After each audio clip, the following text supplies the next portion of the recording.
Translation is the synthesis of a protein from an mRNA template. This process involves several key molecules, including mRNA, the small and large subunits of the ribosome, tRNA, and finally, the release factor.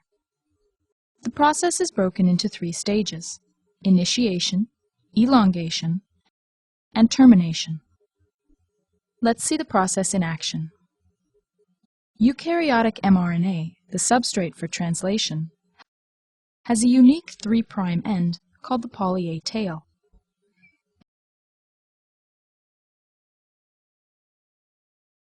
mRNA also contains codons that will encode for specific amino acids. A methylated cap is found at the 5' end.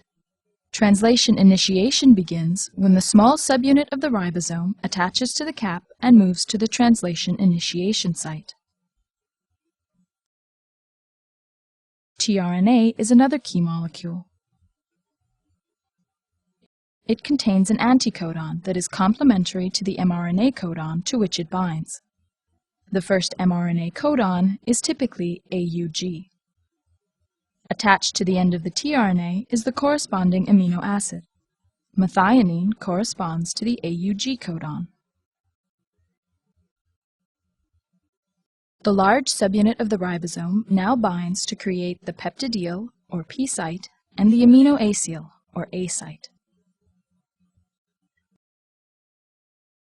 The first tRNA occupies the P site. The second tRNA enters the A site and is complementary to the second mRNA codon. The methionine is then transferred to the A site amino acid, the first tRNA exits, the ribosome moves along the mRNA, and the next tRNA enters.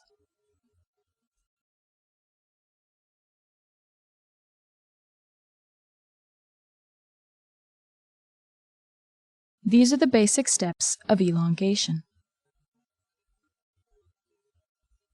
As elongation continues, the growing peptide is continually transferred to the A site tRNA, the ribosome moves along the mRNA, and new tRNAs enter. When a stop codon is encountered in the A site, a release factor enters the A site and translation is terminated. When termination is reached, the ribosome dissociates and the newly formed protein is released.